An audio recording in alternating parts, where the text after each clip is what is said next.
السلام عليكم ورحمة الله وبركاته. إن الحمد لله نحمده ونستعينه ونستغفره ونستهديه ونعوذ به من شرور أنفسنا وسيئات أعمالنا. من يهده الله فلا مضل له ومن يضلله فلن تجد له وليا مرشدا. أشهد أن لا إله إلا الله وحده لا شريك له وأشهد أن سيدنا ونبينا وحبيبنا ومولانا محمدا عبده ورسوله.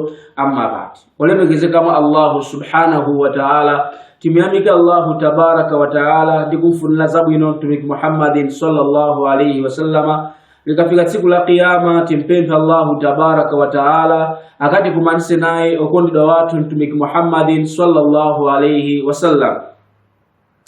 Tikugambirana nkani yokuzana ndi siku la kiyama mmene Mulungu subhanahu wa taala akulumbira, ndipo tizindikire kunena kuti Mulungu subhanahu wa taala samalumbira mu zinthu zopanda pake ayi. Pamene Allah tabaraka wa taala akunena kuti la uqsimu bi yawmil qiyamah, ndikulumbirira zokuzana ndi tsiku la kiyama.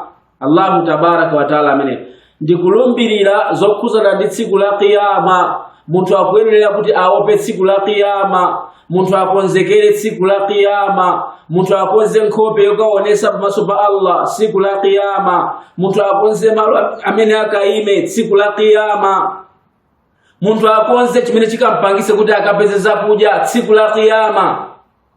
Siku la kiyama siku lalitali kwambiri. Siku la kiyama zuwa Allah tabaraka wa taala akaisisa likakhala pafupi ndi mitu yanthu siku la kiyama.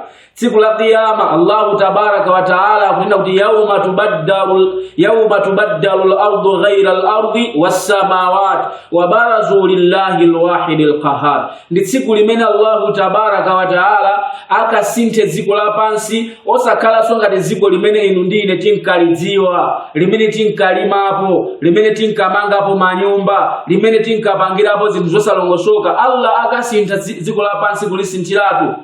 Yawma tubaddalu al-ardu ghayra al-ardi, siku limene Allah tabaraka wa taala azalisinthe dziko lapansi osakhala ngati dziko lapansi. Mitengo imene tinkabisalapo kusakasaka mtuzi Allah akachusa mitengo imeneyo. Mnyanja zimene tilali kuoloka kugwisa ntchito ngati njira kufuna kupita tsidya lina, mnyanja mmene tinkapita nkumaweza nsomba kuti tidye Allah azakhala wachosa zimenezo. Mapiri amene amakugirizira dziko lapansi kuti lisamagwedere Allah azazula zimenezo siku la kiyama. Kumaso mpaka na kumwamba Allah subhanahu wa ta'ala aza kusintha kumwamba. Fika Allah tabarak wa ta'ala kulumbirira za siku la kiyama. Wa barazu lillahi alwahid alqahhar.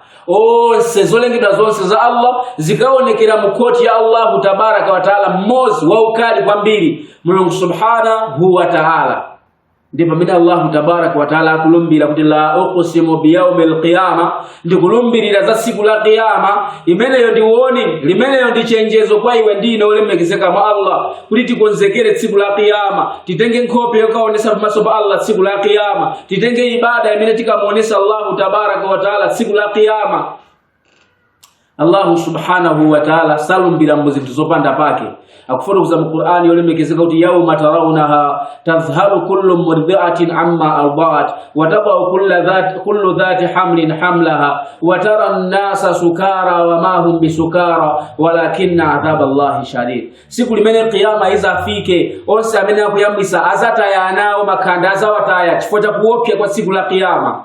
Amene ali ndi mimba zizachoka chifukwa cha kuopya kwa tsiku la kiyama. Muzawaona anthu ngati alezera, sana alezere ayi, koma kuti chilango cha Mulungu subhanahu wa ta'ala chizakhala kuti chapyola chapita chili pamwamba kwambiri pa tsiku la kiyama. Timpempha Allah tabaraka wa ta'ala atiyike mugula anthu amene amalingalira ndi kukonzekera tsiku lokayima pamaso pake. Mukhale pomwepo pamene tikaye tikupitirira kukambirana za tsiku la kiyama. Jazakumullahu khair. Wassalamu alaikum wa rahmatullahi wa barakatuh.